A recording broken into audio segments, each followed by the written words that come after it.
Jaya Radha Madhava Kunja Bihari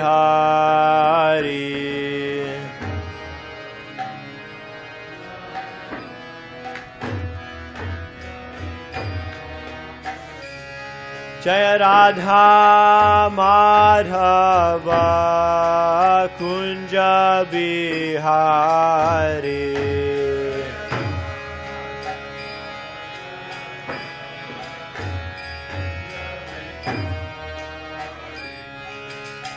Gopi Jana Vallabha Girivaradhari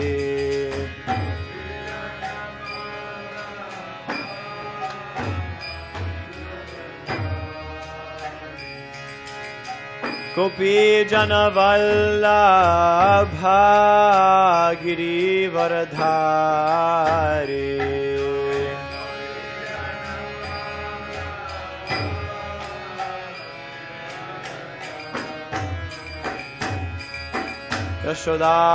Yashodanandana Braja Janaranjana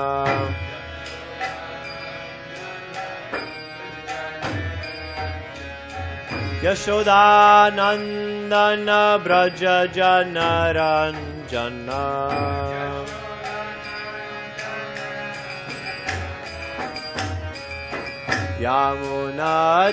Yamunatiram Vanachari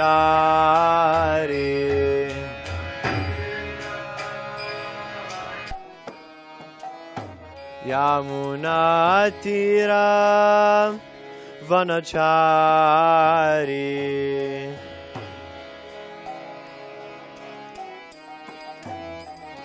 Jaya Radha Madhava Kunja Bihari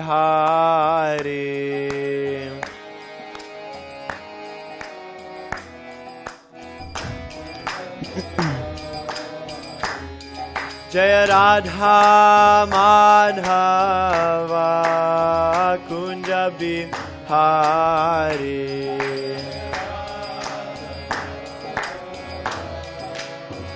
Kunja Bihari Gopi Jana Vallabha Girivaradhari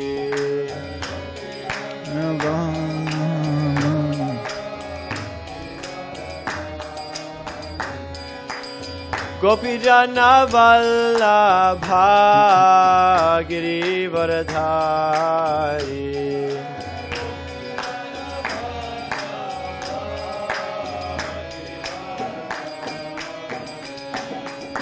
Yashodanandana Braja Janaranjana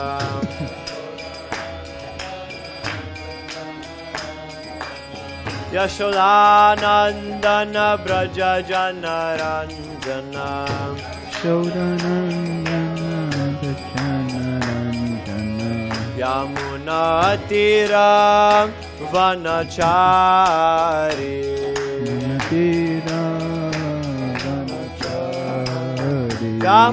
Yamunatira Vanachari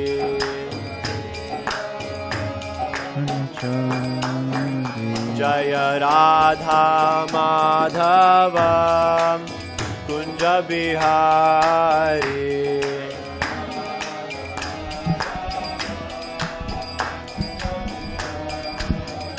Jaya Radha Madhava Kunja Bihari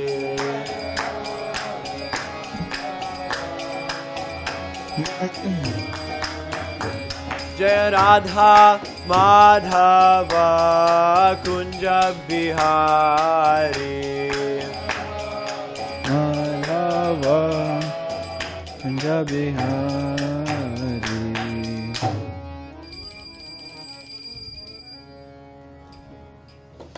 Thank you. Jai Om Vishnupad Paramahamsa Parvikachari Ashtotar Shri Srimad AC Bhakti Vedanta Swami Maharaj Prabhupada Ki Jai.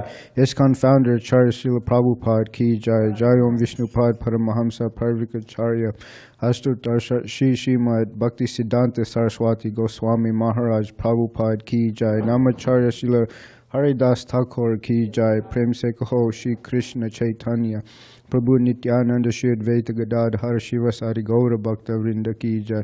Shri Shri Radha Krishna Gopa Gopinath Shamakun Radha Kun Giri Govardhan Ki Jai.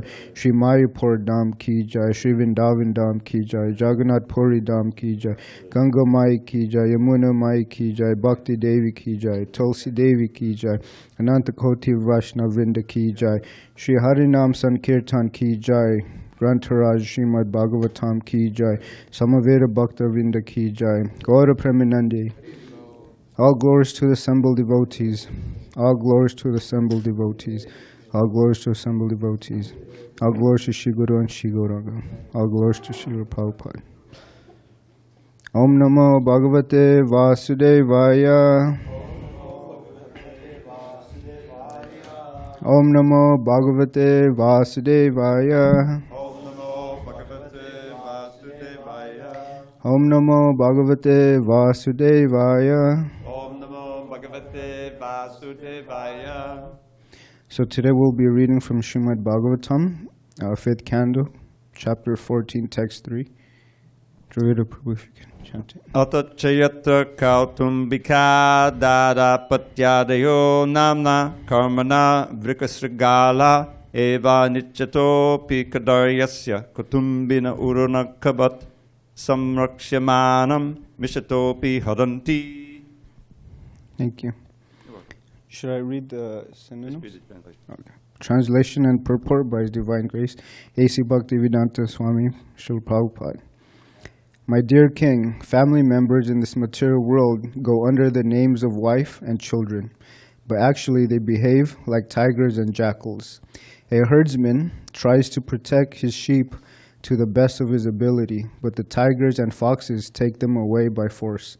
Similarly, although a miserly man wants to guard his money very carefully, his family members take away all his assets forcibly, even though he is very vigilant. Purport. One Hindi poet has sung, Din ka, dakini rat ka, bagini, palak palak, lahu chusi. During the daytime, the wife is compared to a witch, and at night she is compared to a tigress. Her only business is sucking the blood of her husband both day and night. During the day, there are household expenditures, and the money earned by the husband at the cost of his blood is taken away. At night, due to sex pleasure, the husband discharges blood in the form of semen. In this way, he is bled by his wife both day and night. Yet he is so crazy that he very carefully maintains her. Similarly, the children are also like tigers, jackals, and foxes. As tigers, jackals, and foxes take away lambs despite the herdsman's vigilant protection, children take away the father's money, although the father supervises the money himself. Thus, family members may be called wives and children, but actually they are plunderers. Om Jnana Timarandasya Jnana Janashalakaya Chakshurun Militam Yena Tasmai Shri Guruve Namaha. I was born in darkest ignorance, but my spiritual master opened my eyes with the torchlight of knowledge. I offer my humble obeisances unto him and all members of Shri Parampara.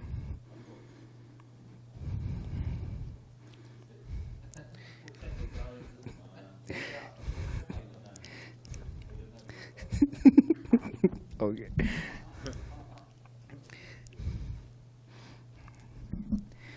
My dear King, family members in this material world go under the names of wife and children, but actually they behave like tigers and jackals. A herdsman tries to protect his sheep to the best of his ability, but the tigers and foxes take them away by force. Similarly, although a miserly man wants to guard his money very carefully, his family members take away all his assets forcibly, even though he is very vigilant. You can practically see this everywhere you go. Just like when we distribute books, the man and the hardworking man, he has his hands in his pocket. while the wife, she's very happy. She wants to look for something nice to buy. And when the wife or the children, they see something they want, they are automatically attracted to these shiny things. And it's funny because the wife, she'll go towards the vendors, jewelry. And the husband, he lets go of her hand and he goes to the side. You see that in Balboa Park. The man is waiting by the, what do you call it, the edge. And the wife, she's right there by the jewelry, the vendors. It's the other way.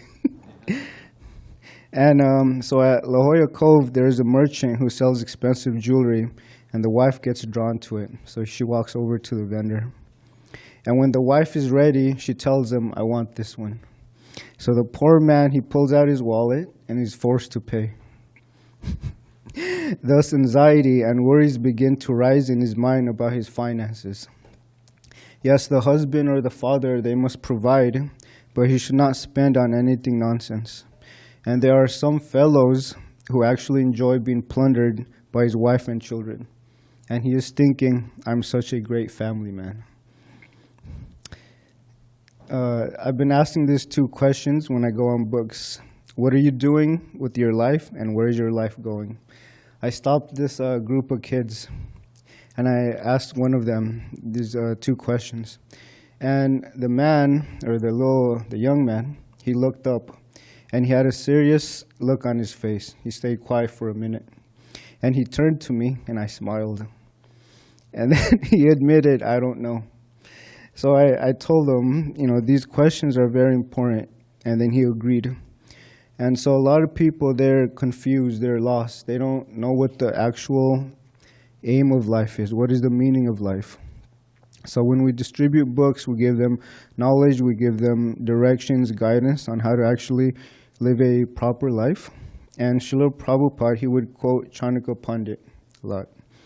And Chanakya Pandit, he says there are four enemies in a family. A father who puts his family into debt, the mother who is unchaste, the wife who is very beautiful, and the son who is a fool are all enemies. And enemies in the home are a symptom of Kali Yuga. Kali Yuga is the age of quarrel.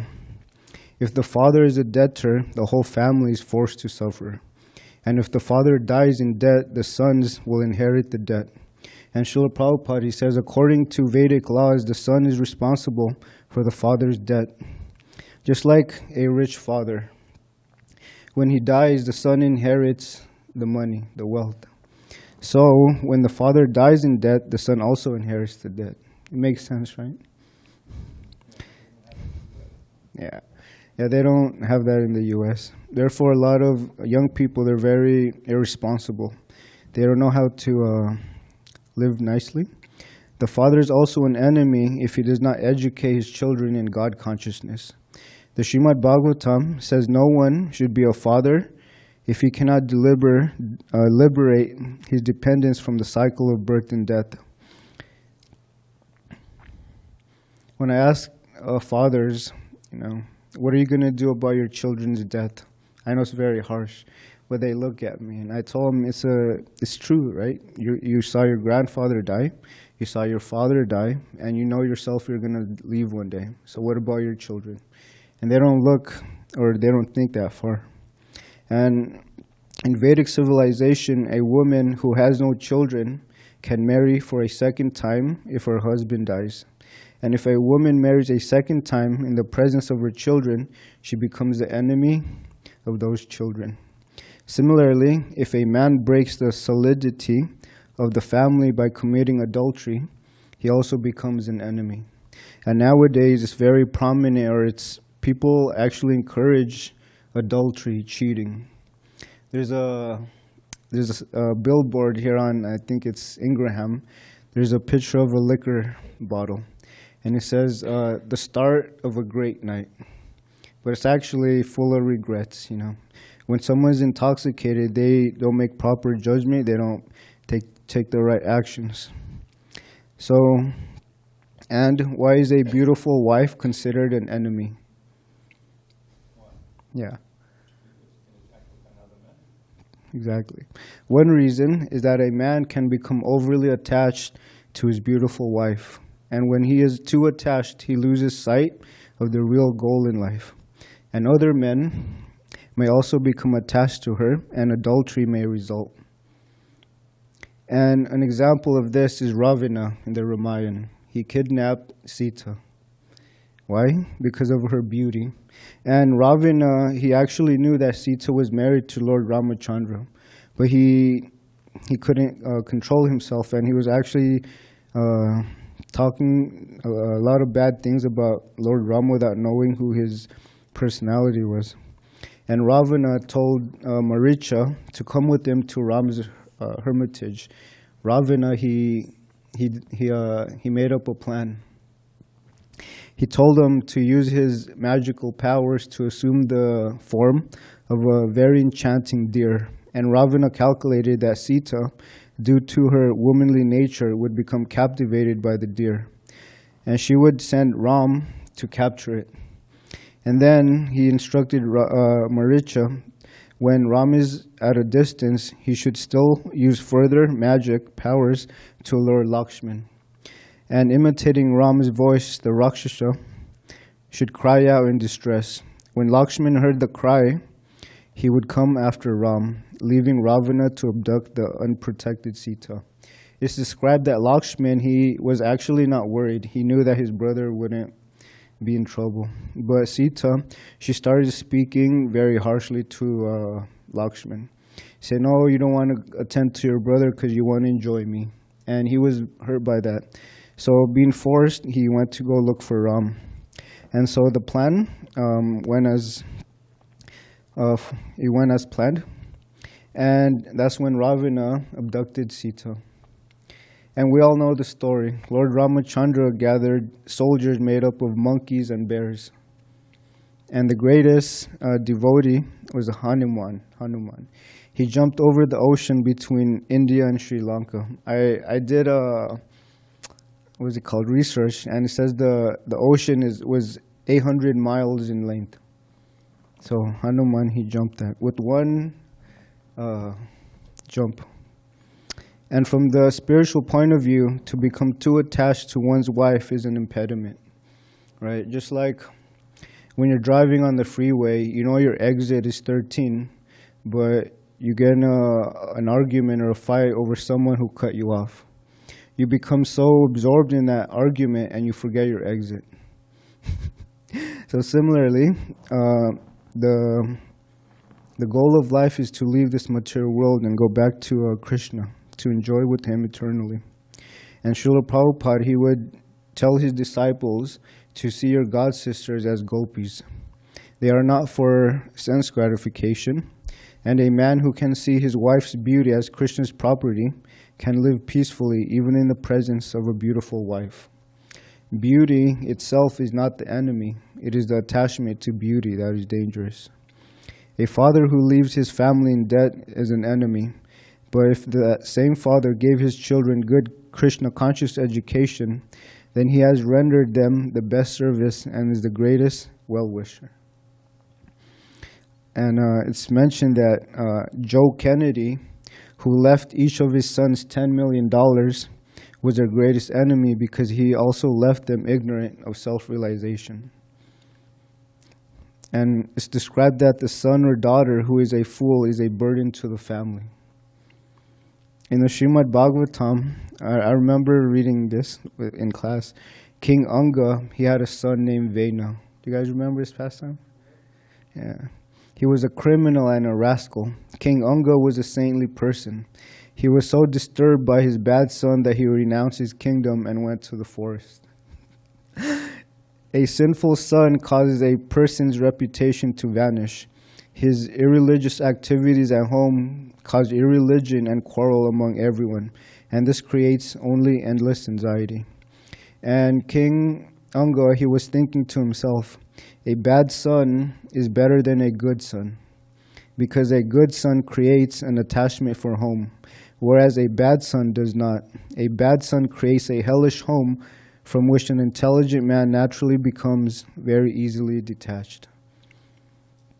In the Srimad Bhagavatam, it describes how Vena is. The boy was so cruel that while playing with young boys of his age, he would kill them very mercilessly, as if they were animals meant for slaughter. And he was a little kid, and he was already killing. And it's described that he would go to the forest, and he would actually kill animals with no reason at all. And Kshatriyas, they would go to the forest to hunt to practice their skills, but they had a reason. And it appears that King Anga did not get a good wife in Sunita because she was the daughter of death personified. Sometimes the Lord arranges an unfortunate wife for his devotee so that gradually, due to family circumstances, the devotee becomes detached from his wife and home and makes progress in devotional service. And Srila Prabhupada, he would even use himself as an example. He was not attached to his first wife, and he wanted to get married. But his father persuaded him that it's good that you're not attracted to your wife. It's easier for you to renounce when it's time. And King Anga said something interesting. He said, the king thought to himself, persons who have no son are certainly fortunate. They must have worshipped the Lord in their previous lives so that they would not have to suffer the unbearable unhappiness caused by a bad son. So sometimes not having a child is a good thing. With all these burdens and possible enemies in home life, an intelligent person will not consider family life to be the ultimate shelter. When you ask people on books, what's the goal of life? They would tell you to have a family. And I tell them maybe there is another reason, And we can consider the entire Krishna consciousness movement as a family. Srila Prabhupada often compared the spiritual master to be the father and the disciples to the children. Therefore, if a son behaves like a fool, it has an effect on everyone. So we should behave nicely. Similarly, if the devotees behave purely, the whole ISKCON family is benefited. Everybody is judging us, how we speak to each other, how we walk and talk. And according to Prahlad Maharaj, we have no enemies other than our own minds and senses. And Krishna confirms this in the Bhagavad Gita, chapter 6, text 6. For him who has conquered the mind is the best of friends. But for one who has failed to do so, his mind will remain the greatest enemy. I actually distributed so many books, just that one line. They can relate, the mind is causing so much trouble. And Srila Prabhupada encouraged us to protect his movement from enemies, both internal and external. He said that the real danger to our movement would come from within the movement itself. And Srila Prabhupada, he would also quote this from Chanakya Pandit. He says, even one well-qualified sun is better than hundreds who are worthless. A single moon destroys the darkness of night, whereas thousands of stars do not. The success of the Krishna consciousness movement cannot be measured by the number of people who join it. Srila Prabhupada did not want cheap disciples who could not follow the 4 regulative principles. No illicit sex, no meat eating, no gambling, and no intoxication. And this is actually what makes us different from other groups. They don't restrict them. They don't tell them, you should do this, you shouldn't do that. But Srila Prabhupada, he didn't compromise. He wanted us to live a very pure life as much as we can. And when I go on books, and when people find out that I'm trying to become a monk, they tell me, what is your lifestyle and your routine like? So I told them we have 4 regulative principles, and I tell them this. And their eyes, their mouth open and they can't believe it. And I told them with practice you can do it. And then this is what inspired me. Balaram Prabhu, he said, if I can do it, you can do it. So I tell them that also. If someone like me can give up these 4 sinful acts, you can also do it. And so I tell them that we wake up very early. We have services, which are like cooking, cleaning, preaching, things like that. So we are always engaged in service, and they appreciate our simple lifestyle. I told them we don't talk about politics, we don't worry about the news, things like that. And we should emphasize on quality and not quantity. When we concentrate on quality, quantity increases automatically. When I started going out on book distribution, I asked Damodar Kumar, what's better, collecting Lakshmi, distributing books, or the quality, or the connection? And he told me the quality is the most important. And then he told me that with quality, you distribute more books, and then with more books, you collect Lakshmi. Whereas if the other two are put first, it may not be good. And Srila Prabhupada's spiritual master, Srila Bhakti Siddhanta Saraswati Thakur, he used to send his preachers to give lectures in various places. And sometimes one of his disciples would return despondent and report that only a few people had attended the lecture. And Bhakti Siddhanta Saraswati Thakur would encourage him, don't be disappointed. Even if no one comes, we can preach to the four walls. So that always gives me inspiration. If nobody wants to hear my class, I can preach to the walls. We can preach to the sun, the moon, and the 10 directions. When Srila Prabhupada first came to the West, some of his acquaintances suggested he compromise his principles. Don't use Sanskrit mantra, adopt American dress, and their eating habits. And someone even suggested calling his movement something else, the International Society for God Consciousness, because that might attract more followers. But Srila Prabhupada didn't agree. He knew that people are attracted more by purity than by compromise. And generally people judge the success of a movement by its numbers.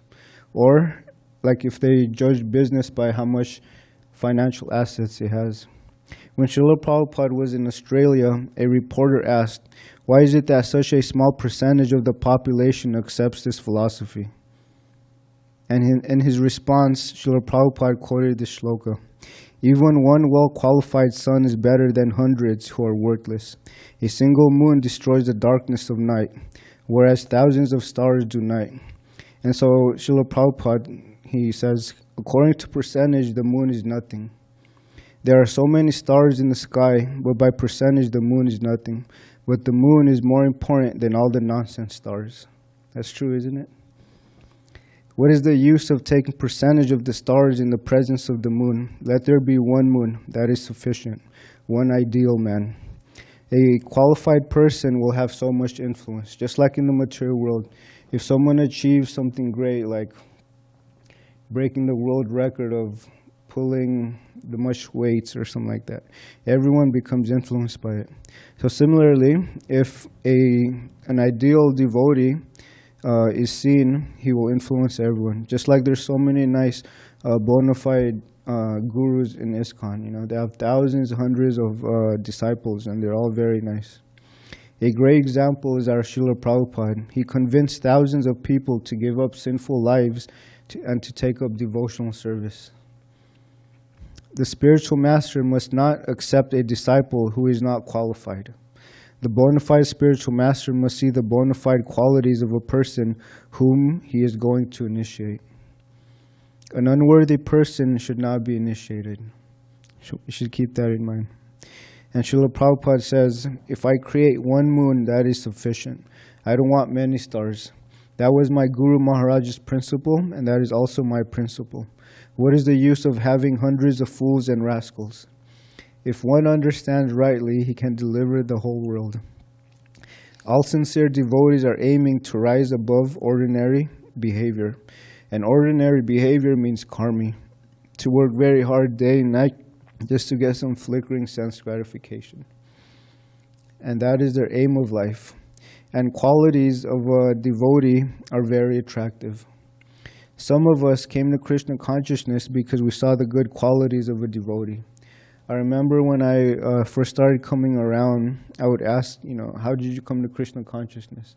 And they would say, a nice monk gave me a book, And so I asked them, what made you come to the temple? And they would tell me. I was so curious. This person was very calm. He had very nice demeanor. So I was curious to check it out.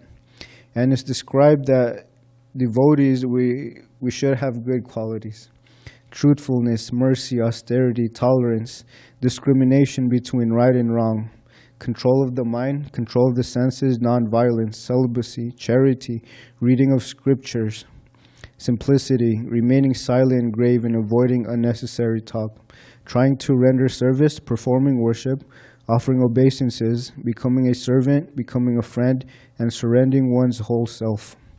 Srila Prabhupada said he would consider all his efforts worthwhile if he could turn one of us into a pure devotee of Krishna. This movement is intended to make pure devotees. And the sign of a devotee's qualitative surrender is that his service increases. And this reminds me of our Bhakta Tyler. He takes on so much services, So we should remember that he's giving his energy, his time, so much, little bit of sleep in order just to have our temple running nicely. Yeah. And whatever devotees do to increase Srila Prabhupada's mission, whether it be book distribution, temple construction, or other forms of preaching, is a symptom of a deepening conviction in Krishna consciousness. We wouldn't wake up every day early, right? If we weren't convinced of Krishna consciousness. So many people ask me, how long will you be here? And I tell them I'll be here for around another 4 hours. And they look at me like, you're going to be here in this book table for hours? And I tell them, of course. I love what I do. I love book distribution. I love talking to people. I love sharing Krishna consciousness to others. So then, why doesn't ISKCON have more members? And Srila Prabhupada, he uses this reverse analogy to explain this. If you are trying to sell a diamond, you will have few customers, right? You got to be willing to pay. And Srila Prabhupada, if he made a compromise on the 4 regulative principles, no doubt there would be millions of members here. But we don't want cheap members, followers. And Srila Prabhupada said if he didn't restrict people from sinful life, he would have millions of followers. And he knew that. But he wanted to teach us purity, to purify our hearts, to purify our existence. And Srila Prabhupada, he says that the people who join this movement are not ordinary people. They are developing humility and compassion, attachment to Vrindavan and to the deity. They are loving Krishna. Just like, so many people, they have priorities over spiritual life.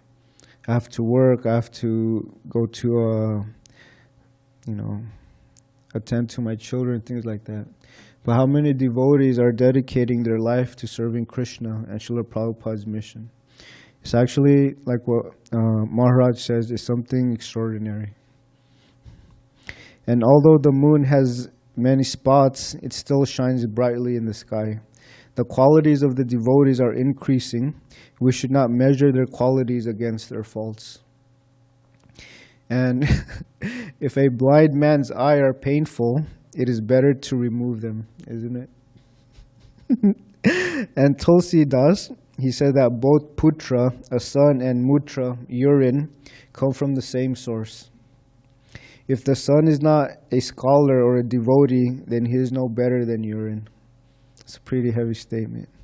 And there's also another analogy. According to these, one aromatic flower can beautify the forest, but a fire in a tree can destroy everything. So these sayings, they're saying that an unqualified person are not only useless, but they are dangerous and destructive. And a pure Vaishnava, however, can uplift the entire world.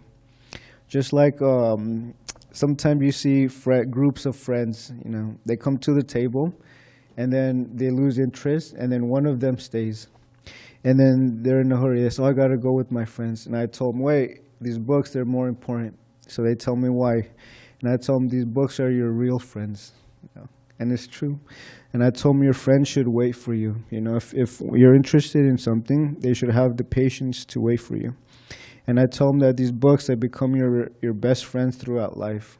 When your family's not there, when your family's not there, who can you rely on?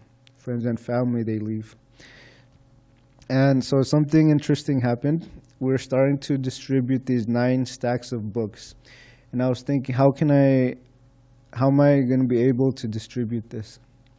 So last weekend, I was at La Jolla Cove, and I met this lady. She said, I love books. And I told her how much, you know. So I showed her the different stacks, this much, this much. So she pointed at the big stack, and I said, okay. So I was trying to teach her about the books I was trying to show her, and of course she said, I'll be back, you know. That's the famous line, right? I'll be back. And she told me, I live right behind you in those pink apartments. I'll come back. I'm going to do a round, and I'm going to come back. So I said, okay, you know, I'll see you later. Huh? No, she was walking, doing like a round. And then so I spoke to a few people, and a few hours passed, and I didn't see her. And when I was talking to this couple, I see her, she's in the back, you know. And I mentioned to her that some people, they give around $40 to $100. You know, I was shooting for the stars. So she came to my table and she said, I want to get these books. And I said, okay. Yeah. And it's pretty heavy for a lady, you know. And then so she hands me $100. And I asked her, would you like change? And she said, no, keep it. And I said, thank you so much. And I told her, all these books are the only things that you need in life. They'll teach you who you are, what the goal of life is. And she was very grateful for us being there, you know. And sometimes people, they don't want to take a book, but they'll give a donation. They'll tell us, you know, I like what you're doing. You're trying to help others. And there's another pastime or a Sankirtan story I would like to end with. So I met she was in the education department, and I told her, you're the right person we're trying to reach to. And then I told her these books are very important. You can share them to your students or even your family. And while we were discussing this, she was telling me how she was unsatisfied with the whole modern education. And so after our conversation, she had a very, you can say, nice exchange with me. And so she pulled out her phone. And then she pulled out her phone. She was going to give me a Venmo. And when she left, she donated $40 for a small stack. Not the big one, but like a 5-stack. And then sometimes they'll leave comments, you know. And when I checked my phone, there was one word. Do you guys want to guess what that word was? Huh? No. She put hope. Yeah. So we're really doing nice for society. We're trying to educate them. We're trying to give them Krishna consciousness. We're trying to remind them what the real goal of life is, which is to go back to Goloka Vrindavan. Okay, that's all. Any questions, comments, corrections? Govardhan Prabhu? Hare Krishna, Vijay Krishna Prabhu. Hare Krishna. We have Hold on, Vijay, hold on 1 second, Krishna. Just give me 1 second. I always, people want to know who I am sometimes, and I tell them I'm an inveterate, veteran editor. So I have to just give you one suggestion. You say that sometimes you have this little mantra, you call it, that these books are so great, they will tell you who you are and what the goal of life is. Mm-hmm. One more thing. Who you are, what the goal of life is, and how to attain it. Mm. There you go. Thank you, beautiful. Yeah, that's an important one. Mm-hmm. Bhakti Tyler, Prabhu. Thank you for the wonderful class. You're welcome. Humbly and shout out. That was nice. When you're talking about Prabhupada, you mentioned first wife. That's what you said, his first wife? Mm-hmm. That implies he was married a second time? Do you know much about? Yeah. Okay. Yeah, he married once, only once. The way you introduced that was saying his first wife. Oh, sorry. That's why it made me think. That's why I mentioned that. Okay, so I was inquiring about his Yeah, second wife. Srila Prabhupada only married once. He I was thought thinking so. about getting married again, but his father told him not to. You shouldn't. Okay. It'd be funny if someone's like, here's my first and only wife. Yeah.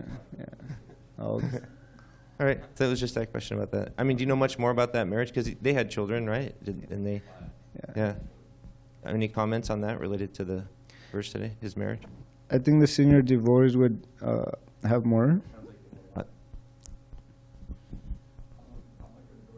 Yeah.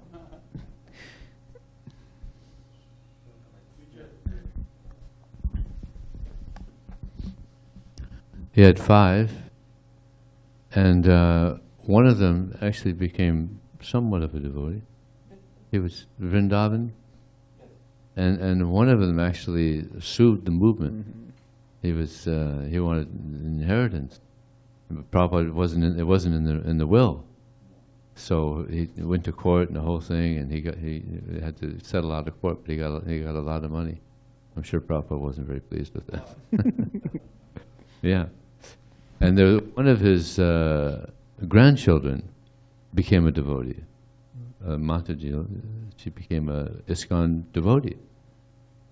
But then, unfortunately, she drowned in the flood in the Ganges, unfortunately. So she was the one that became a full devotee of his descendant. Well, I have a question. Demetrio. We're talking about family life, and you know how when people come together in the family, they create a subtle was a knot in the heart. And so I was thinking about if you could answer what happens to people if they get serious about their family life, they get married and they have children. So what happens to this connection if they are able to achieve the goal of life and go back to the spiritual world? And what happens if they are not able to do that? Okay. First, Srila Prabhupada says that sex life is the hard knot.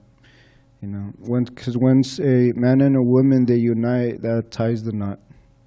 Yeah. But regarding them, they go back home if they make advancements in Krishna consciousness. And if they don't, they take birth again in a nice devotee family and they make further advancement. Anyone else would like to comment? I think what you're asking is if the family relationship, if one's in Krishna consciousness, if the family relationship is eternal. It's not. It's not. That's my understanding. If you're a Mormon, yeah. If you go back to Mormonhood, then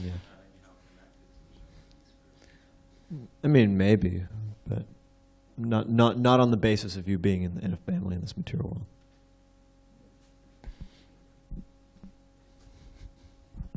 Srila Prabhupada often encouraged his devotees who had so many family ties. Normally everyone does. And sometimes they would worry, you know, what's going to happen to my mother and so forth, you know. And he would, I think, referencing Prahlad Maharaj and others, that it's the best thing you can do for your family by surrendering wholeheartedly in Krishna consciousness. Because even scientifically, I mean, this according to the philosophy, you think about it, they're inevitably thinking of you. In other words, they may think, oh boy, he or she joined the Hare Krishnas, you know, now but whatever they do, they're thinking of you. And so what are they thinking? Yeah. You want to know what my son is? He joined the Hare Krishnas, okay?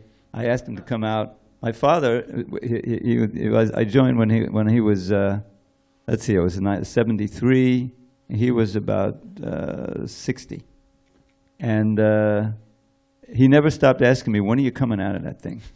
You know, even on his deathbed. My mother was great. She had, she subscribed to the BTG. I would visit her. We even chanted Hare Krishna. At the end, near the end, like 2 weeks before she left, I had her, Mom, it's time for japa.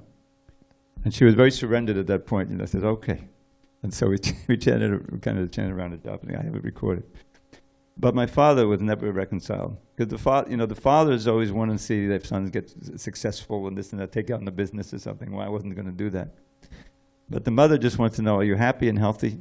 That's all I want to know. You know, I was always happy with it. So the point is that that because they have a relationship to you, then they're benefited by your Krishna consciousness, and the more pure you are, the more they're benefited. So the best thing you can do, of course they will not believe that if you tell them, but it's a scientific fact. And this kind of passage is example of the Bhagavatam, not mincing any words. I've been telling what in a materialistic family, there's all of these strains because of what is described in this passage. The money, it costs a few $100,000 now just to have a child, raise the child, and the schooling and the feeding and all these things, the clothing. It's incredible. So stay brahmachari.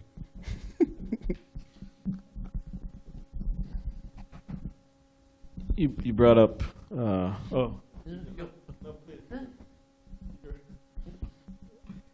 You brought up putra and mutra, right? Mm-hmm. So it is. Son. One's son and one's urine, right? So it said if the devotee is, or if the son is not a scholar or devotee, then he's just no better than urine. So anyways, there's this devotee, and his father is also devotee. So his father, they have a nice relationship, but the father always tells the son, "Hey son, don't be like urine. Don't be like urine, son." Mm-hmm. Anyways, but about this, because the Bhagavatam is mentioning today's verse about the wife plundering, the children plundering, and my father, he remarried. Surprise, surprise. So many people do that nowadays. They divorce and they remarry, but my father's one of the million who did that. But anyways, I remember I was with him and I was speaking with him, and his wife was nearby, and he was complaining, and he was saying, yeah, she just wants to go here and she wants to go there, and she also makes money, by the way. It's not that he's just shuffling all the money to her, but she also makes money. Mm-hmm. But he said, yeah, she wants to go here and eat at the restaurant, always eating at expensive restaurants. He was complaining. And then she kind of overheard it, and she said, and then she said, "Oh, what was that? What are you saying? Oh, nothing. Nothing. He doesn't want to get into some altercation, but just the principle of materialistic people means people without deep, spiritual realizations. By nature, the senses are uncontrolled, and they want to, go here and lavishly spend on useless stuff. Like there was some big restaurant in L.A. It's like it was some ridiculous hundreds of dollars to eat there, like some ridiculous price, just insane, And I was thinking that devotees, you can't even pay them to eat there, They're just eating some terrible thing. And also I was thinking about because they had a child, his daughter, their father and his wife, they had a daughter, and anyways, I was there also one time, and my father, he keeps all these quarters, a bunch of quarters, like a huge jar, just like full of quarters, so it adds up. It could be hundreds of dollars or something. And I remember my dad was there, and he's like really mad, and he's like, Isabella, you took all my quarters, I told you not to do that. He was like really upset. But she went in there and just, got the jar and just, the daughter just took all the quarters. So, anyways, but, yeah. So you had Vigyan, yeah. I think Vijay. One thing is that we also have to be fair. Like, this verse is kind of showing how the women are, jackals and foxes and children. And you mentioned on book distribution sometimes the men are not so interested in the jewelry and the things, and the women are, but actually quite often, maybe I don't know, half and half. It's or maybe more, it's the women that are interested in getting the books and giving a donation and learning. So we should be, yeah, sometimes the men get angry. Yeah. You're getting something else again now. No, this is good. I want it. So, yeah, sometimes quite often, the women are showing more interest in Krishna consciousness. And also within our society, quite often, the women are inspire the men in their Krishna consciousness. Mm-hmm. Thank you, Vijay, for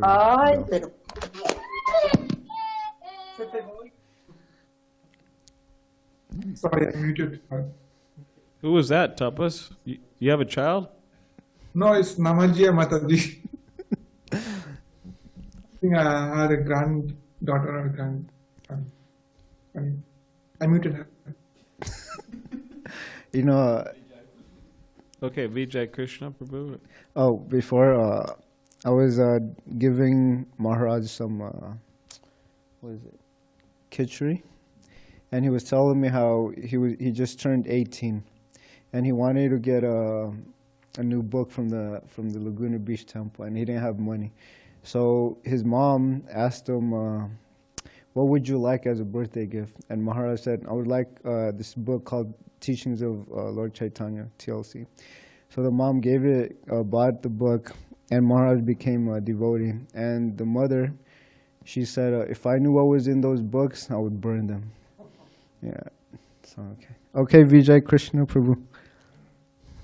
Yes, Govardhan Prabhu, thank you very much. You're very kind. Prabhu, we all took birth in some family, but in the verse you chose for today, family members are compared to jackals. So based on this, my question is, how do I become a worthy son to my parents?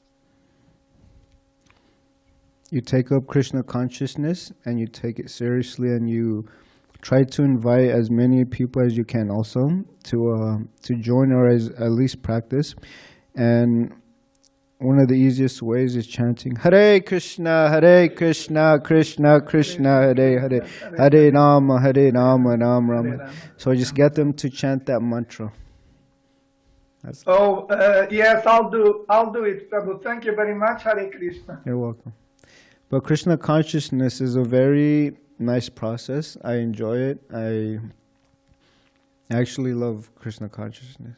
So we should see the value that we have, that Srila Prabhupada has given us, and Sri Chaitanya Mahaprabhu.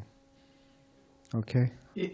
Okay, Prabhu. Thank you very much. Hare Krishna. All glories to Srila Prabhupada. Srila Prabhupada ki jai.